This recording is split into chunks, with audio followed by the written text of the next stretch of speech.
Alright, magandang araw mga kababayan. Welcome back dito sa AJ Commentaries. Sana po kayo nasa magandang kalagayan. Ngayon po ay June 18, 2026. Katatapos lang ng pre-trial na ginawa. Closed door po ito doon sa Senado. At pag-usapan po natin yun. Yun ang magandang pag-usapan ngayon. Ano-ano nangyari? Ano naganap? Ano ba yung pre-trial? Anong epekto sa impeachment trial o sa impeachment proper? Pero bago po yan, huwag niyo po sana makalimutang mag-subscribe, mag-comment at mag-like mga kababayan. Magkausap-usap po tayo dito. Salamat sa mga nakapanood at nag-comment doon sa mga nakaraan kong videos. Sana marami kayong natutunan sa pagpapaliwanag natin patungkol doon sa impeachment trial at sa mga inaasahan nating kaganapan at maging sa mga nangyaring kaganapan pagpapalit ng liderato sa Senado. So mga kababayan, paano gawin natin? Umpisahan na natin. So ano po ba yung pre-trial conference?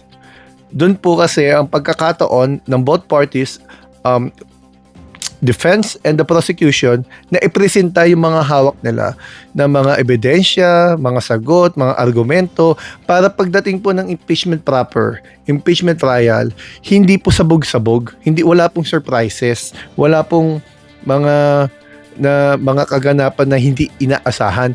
So para magkaroon ng mas maayos na trial, doon po yun ilalagay. Halimbawa, pwede po magkasundo yung dalawa. Eto palang argumentong to at argumento ito hindi na, kumbaga, wala nang saysay dahil baliwala na yun dahil sa ibang mga pangyayari. So, pwede nilang tanggalin yun doon. So, kasi po ang pre-trial is on nature's administrative side. This is the time that they could do the markings of their evidences, their witnesses. They could lay down the timeline of the flow of the trial. Also, the stipulation of their facts. So, ang may teknikalidad nga lang doon kanina, napanood ko yung conference nila ng prosecution, mukhang, awan natin kasi mukhang nagre-request ng 30-day trial, 30 trial day. O 30 trial dates ang defense para ipresenta nila yung mga ebidensya nila. Madedelay ang trial nun kasi po pakatagal. Kasi po ang lumalabas po, walang sustansya yung mga binigay nilang mga argumento kanina. Wala tayo doon, pero yun yung mga lumabas sa media, sa press conference nila na para bang hindi siniseryoso ng defense yung kaso. Kumbaga, ito po kasi bago makarating po sa Senado, syempre nasa lower house po yan, no? Kung saan ginawa yung accountability measure. Mabigat po yung sinagot nila, kahit yung po sa brief nila nasagot ng mga nakaraan, masasabi natin there was no substantial or reasonable explanation to counter the allegations, evidences presented against presented by the prosecution against the defense team or yung si Sara mismo. Ang tanong lang naman doon, is there any impeachable offense na commit? Kung meron, yun yung pag-uusapan. Ang katotohanan niyan, meron dahil naipasa nga sa lower house at ngayon yan nasa impeachment trial, nasa Senado na at na may date na umpisa ng impeachment trial sa July 6. Ngayon, sa kabilang banda naman, ang nabalitaan natin, ang prosecution humihingi naman 13 session days. So ano pong mga epekto nito? Isang 30 days na nagre-request, 30 dates to So hindi to yung bibilang ka ng Monday, Tuesday, Wednesday. Depende ito. So magkakaroon ng delay. Strategy ba to? Dahil may 90-day suspension si Jinggoy Estrada at si Marcoleta pag nahuli dahil nga may kasong plunder din, pareho sila ng kaso ni Jinggoy, posible rin siya masuspende at mabigyan ng 90-day suspension. Kasi po malinaw naman po sa batas, ulitin po natin, doon sa Republic Act 7080 sa Anti-Plunder Law Section 5 at ganun din sa RA 3019 sa Anti-Graft and Corrupt Practices Act Section 13. Malinaw doon kapag ang kaso mo ay plunder o graft, bagamat pending pa sa korte, hindi ka pa convicted, hindi ka pa guilty, suspendido ka. Sabi nga public officer doon sa Section 5 nakalagay, dapat suspended. Public officer sila pagka ganun, kapag ka-suspended sila, hindi sila pwede makilahok sa trial, lalong hindi sila pwede makaboto. Siguro ang gusto mangyari ng defense, ito pa yung ating opinion lamang, komentary natin, palipasin yung 90 days para makahabol sila, baka inaasahan nilang acquittal ang boto ng mga yon. Pero I don't I don't think na makakahabol pa yon, kasi you cannot render judgment if you're not there physically. How can you hear the argument? How can you see the evidences? How can you determine even to see the demeanor of the witnesses? Mahalaga po 'yon. Alamin natin yung demeanor ng mga testigo para malaman mo kung ito ba ay tinuturuan o nagsisinungaling.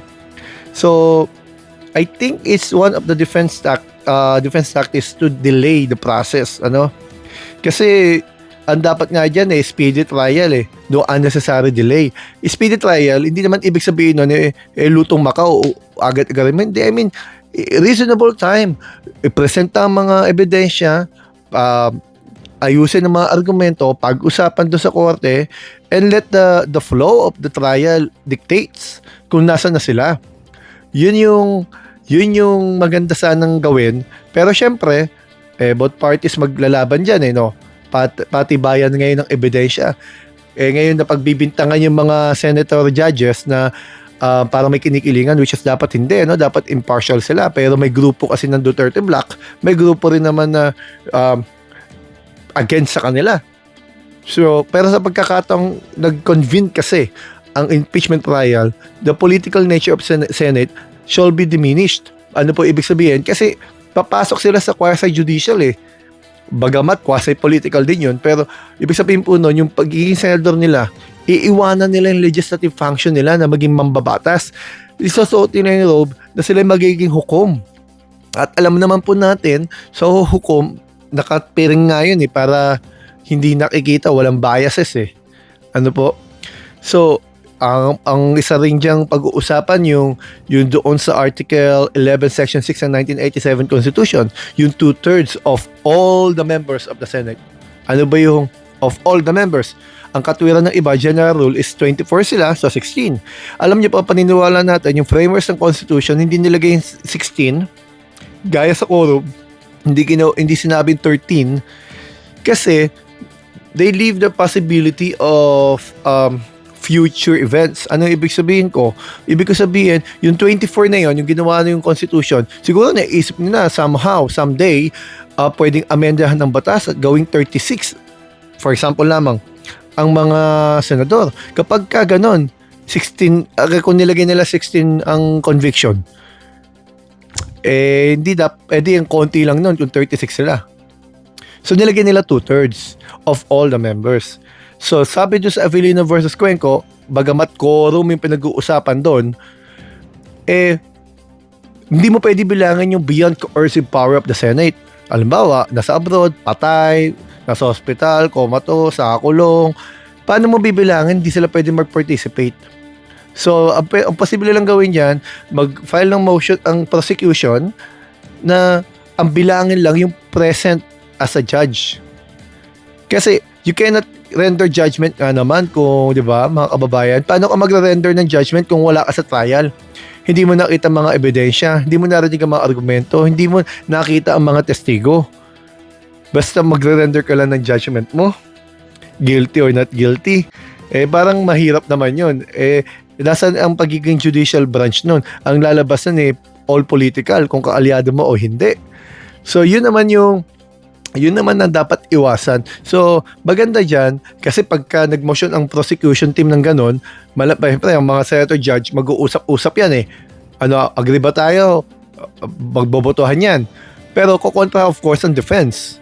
Ayun, tingin natin dyan. At yung defense, may pagkakataon tumakbo sa Supreme Court. Bagamat political questions, maaaring mapilitan ang Supreme Court ng mangialam dahil ito ay isang mabigat at napakaseryosong bagay, isang vice-presidente ang maaaring mapatalsik kung hindi sila magbibigay ng linaw. Wala kasing jurisprudence yung sa impeachment trial At tandaan po natin, ang decision ng impeachment trial is final. Hindi po yan mababago.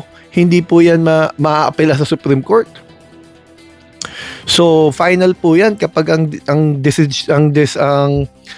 hatol sa ay guilty or acquittal, yun na yun. Wala ka ng last resort. So mahalagang magkaroon ng malinaw na panuntunan ano yung 2/3 of all the members na sinasabi ng Article 11 Section 6 ng 1987 Constitution.